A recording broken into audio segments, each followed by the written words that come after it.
जो अपने वाणिज्य व्यवस्था में पाठ 6 पूरा किए थे, अब उसके जो प्रश्न उत्तर है स्वाध्याय के, वो सभी प्रश्न उत्तर आपको अपने नोट्स में लिखना है।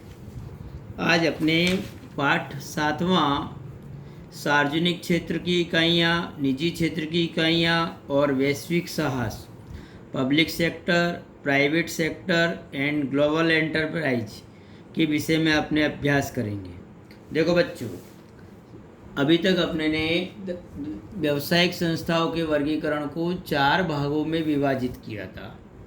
उसमें पहला था अपना प्राइवेट सेक्टर यानी निजी मालिकी की इकाइयाँ, दूसरा था अपना पब्लिक सेक्टर सार्वजनिक मालिकी की इकाइयाँ, तीसरा था अपना कोऑपरेटिव सेक्टर यानी सहकारी मालिकी की इकाइयाँ, और चौथा अपना जॉइंट सेक्टर यानी मिश्र मालिकी की इकाइयाँ। उसमें अपने ने प्राइवेट सेक्टर के अंदर अपने ने व्यक्तिगत मालिकी की पीढ़ी, साझेदारी पीढ़ी और कंपनी, संयुक्त हिंदू परिवार की पीढ़ी इत्यादि की अपने चर्चा किए थे और समझे थे।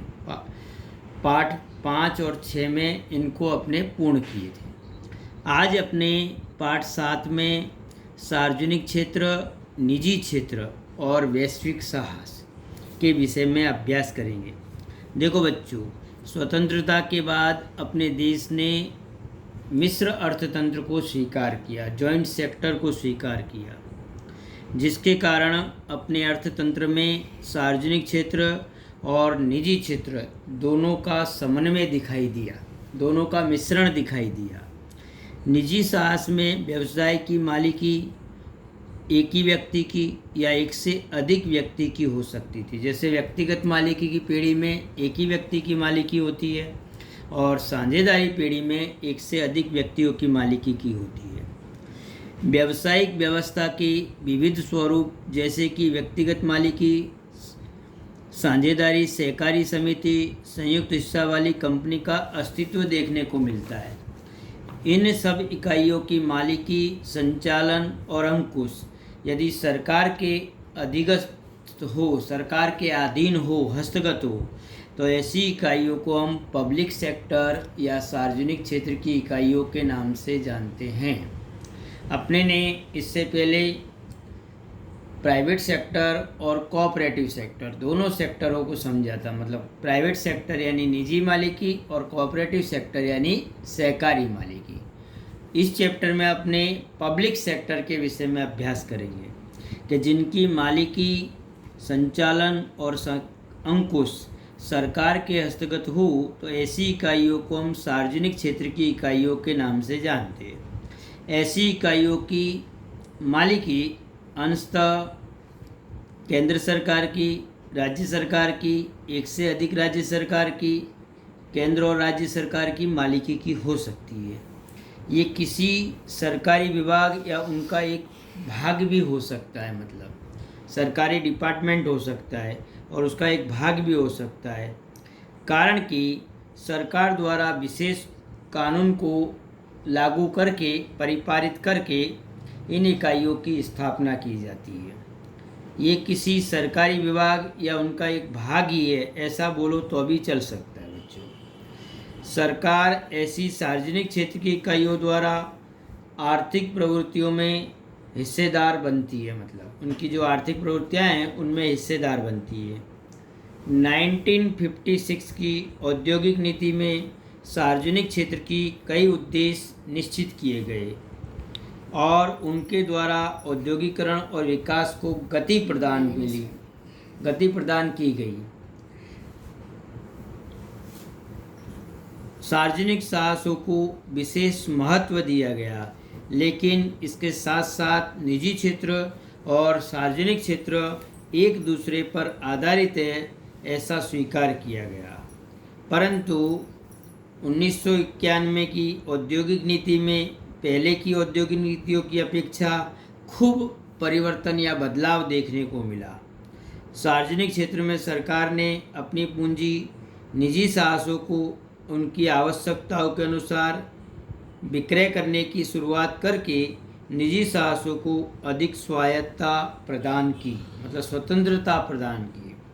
आज आप लोग देख ही रहे हो बच्चों कि मुकेश अंबानी जैसे उद्योगपति, टाटा जैसे उद्योगपति, रतन टाटा जैसे उद्योगपति कंसल्टेंसी, और यहाँ तक कि गौतम अदानी जैसी व्यक्ति को आप लोग देख रहे हो कि उनको निजी साहस को सरकार ने खूब अधिक महत्व प्रदान किया है।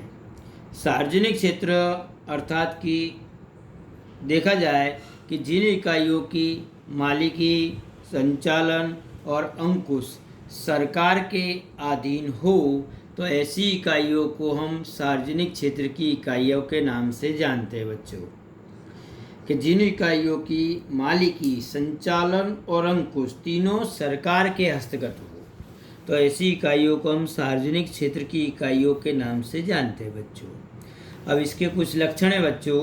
जैसा पहला लक्षण है मूलभूत उद्योगों की स्थापना, दूसरा लक्षण है एकाधिकार की समाप्ति, तीसरा लक्षण है संतुलित प्रादेशिक औद्योगिक विकास, चौथा लक्षण है समाज कल्याण का उद्देश्य, पांचवा लक्षण है निम्न लाभ का निम्न स्तर, छठा लक्षण है राष्ट्र के हितों की सुरक्षा, सातवां लक्षण है रोजगार के अवसरों का सर्जन, आठवां लक्षण है देश के आर्थिक विकास में वृद्धि, नौवां लक्षण है सामाजिक और आर्थिक न्याय तथा 10वां लक्षण है आदर्श वेतन और सुविधाएं। इन 10 लक्षणों को अपने आप एक एक करके समझेंगे बच्चों।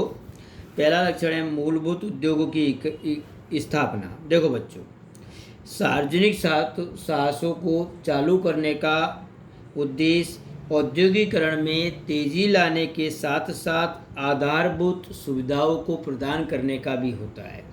आधारभूत यानी मूलभूत, मूलभूत यानी जिन उद्योगों पर दूसरे उद्योग आधारित हो तो उसको अपने मूलभूत उद्योग कहते हैं। ऐसे ही इसका है बच्चों।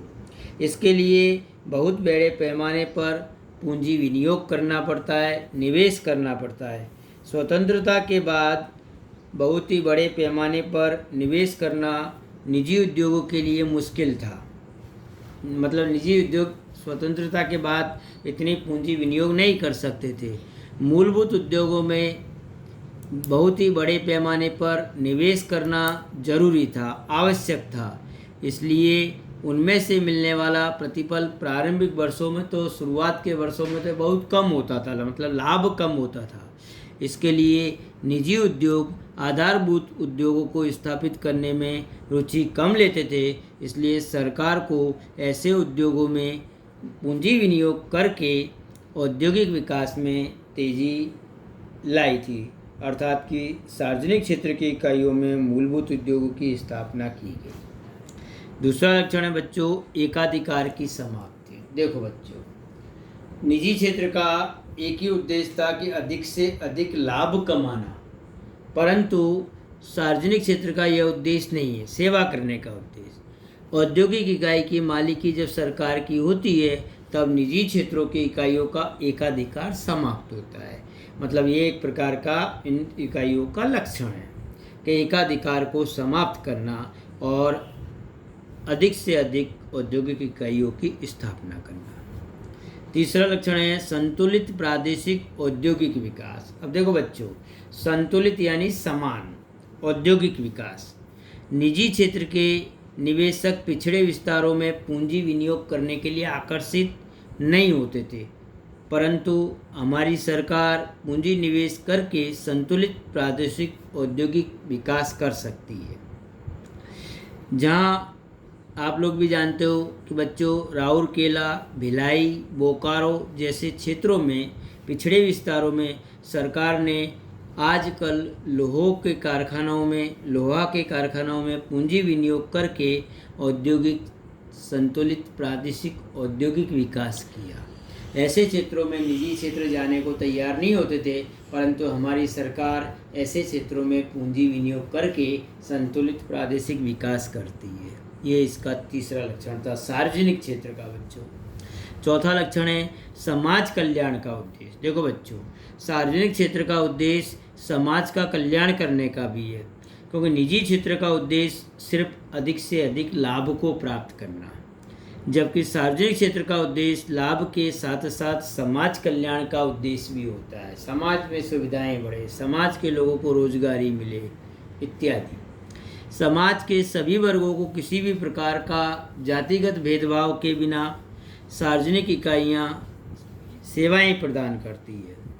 औद्योगिकरण को गति प्रदान करने के लिए आधारभूत उद्योग में सार्वजनिक साहस की इकाइयां खूब ही बड़े पैमाने पर कार्य करती है कि अधिक से अधिक विकास हो। औद्योगिकरण का वेग प्रदान करके समग्र समाज का कल्याण करती है, क्योंकि अगर औद्योगिक इकाइयों का विकास होगा तो समाज का कल्याण होगा, नई नई वस्तुओं का सर्जन होगा और अपने देश में स्वदेशी बनेगा। मतलब 5वां लक्षण है बच्चों लाभ का निम्न स्तर। देखो, निजी क्षेत्र की मालिकी की इकाइयों का मुख्य उद्देश्य लाभ कमाना, इसलिए लाभ का उच्च स्तर होता है, जबकि सार्वजनिक क्षेत्र में लाभ का स्तर अपनी कम रख के अधिक से अधिक सेवाओं को प्रदान करने का होता है। प्रारंभिक समय तो सार्वजनिक क्षेत्र नुकसान करते हैं, फिर भी सरकार हमारी नुकसान से चलाती है, परंतु 1991 से इस नीति में परिवर्तन आया और इसके अनुसार सार्वजनिक क्षेत्र भी सामान्य रूप से लाभ कमाए यह जरूरी है। इसका मतलब ये नहीं कि सेवा करना तो लाभ नहीं कमाना, परंतु लाभ तो थोड़ा बहुत प्रमाण में होना ही चाहिए। अगला लक्षण है बच्चों राष्ट्र के हितों की सुरक्षा। 6वां लक्षण, सार्वजनिक क्षेत्र राष्ट्रीय हितों के लिए खूब उपयोगी सिद्ध हुए हैं। जैसे कि बच्चों संरक्षण क्षेत्र के साधनों का उत्पादन सरकार द्वारा ही किया जाता है, उसमें गुप्त रक्षा करना आवश्यक होता है, गोपनीय रखना आवश्यक होता है। ऐसे समय पर इन क्षेत्रों में प्राइवेट को नहीं सौंपा जा सकता, निजी इकाइयों को नहीं सौंपा जा सकता। उस समय हमारे सार्वजनिक क्षेत्र ही ऐसी इकाइयों में उत्पादन करते हैं, इसलिए राष्ट्र के हितों की सुरक्षा बनी रहती है बच्चों। 7वां लक्षण है रोजगारी के अवसरों का सर्जन। देखो बच्चों, भारत जैसे बस्ती विस्फोट या जनसंख्या विस्फोट वाले अथवा विकासशील देशों में बेरोजगारों की संख्या दिन प्रतिदिन बढ़ती जा रही है और उनको रोजगारों के अवसरों का सर्जन हो, इस उद्देश्य से सार्वजनिक क्षेत्र खूब महत्वपूर्ण होते हैं। सार्वजनिक क्षेत्रों में बड़े पैमाने पर पूंजी निवेश होने से आनुषंगिक इकाइयों का भी विकास होता है। आनुषंगिक मतलब गौण इकाइयों का भी विकास होता है, जिससे रोजगार के अवसरों में खूब अधिक प्रमाण में वृद्धि होती है। पिछड़े विस्तारों में इकाइयों का विकास होता है तो रोजगार में वृद्धि होती है। जंगली विस्तारों में जाकर सरकार इकाइयों की स्थापना करती है तो वहाँ भी रोजगारों में वृद्धि होती है। अगला लक्षण है देश के आर्थिक विकास में वृद्धि। देखो बच्चों, आर्थिक विकास किसी भी देश के लिए खूब अधिक महत्वपूर्ण होता है, आवश्यक होता है। सार्वजनिक क्षेत्र उद्योगों के लिए अत्यंत आवश्यक होते हैं।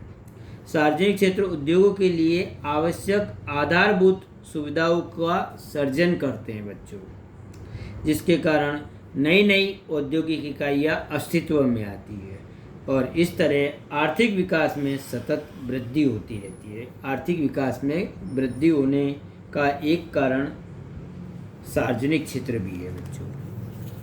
अगला है सामाजिक और आर्थिक न्याय। 9वां लक्षण बच्चों, देखो सार्वजनिक क्षेत्रों का संचालन सरकार के हस्तगत होता है। मैंने अभी आप लोगों को बच्चों बताया कि जिसकी मालिकी, संचालन और अंकुश सरकार के अधीन हो तो उसे अपने सार्वजनिक क्षेत्र कहते हैं। इसीलिए सार्वजनिक क्षेत्रों का संचालन सरकार के हस्तगत होता है।